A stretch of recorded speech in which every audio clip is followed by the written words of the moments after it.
Hi everyone, looking forward to getting off to a really strong start.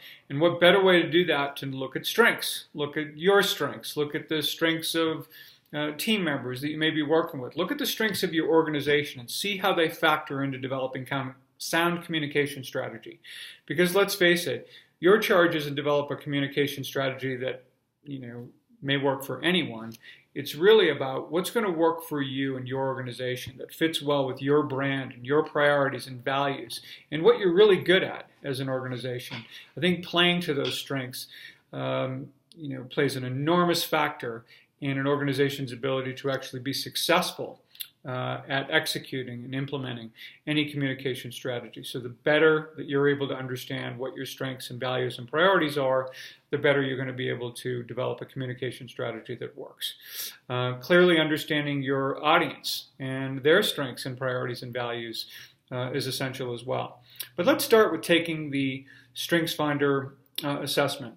You've got the book Strength-Based Leadership. In it you'll find a code. I want you to go online, give yourself a good 20-25 minutes or so. It's 177 questions, but it goes by really quickly, and I think you will really enjoy this assessment because it's really designed to uncover what you're really, really good at. And you will get a report back very, very quickly that will identify top 5 talent themes that you have. And essentially it defines your strengths and how you typically like to work. So with that, I want you to look at that report. I want you to feel really good about that report in terms of what it says. I hope it rings true to you, and most likely it really will.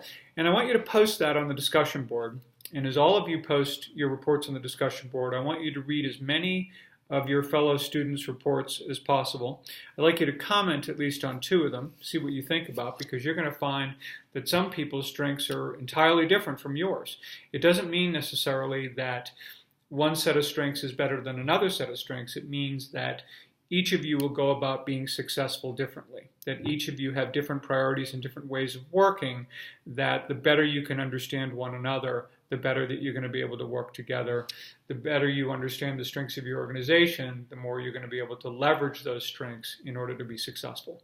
So it's a great way to start in terms of starting it on the individual level, thinking about it in terms of the way others work, and then expanding that to understanding the strengths of your organization in a way that I think can be really, really powerful. So with that, take the assessment.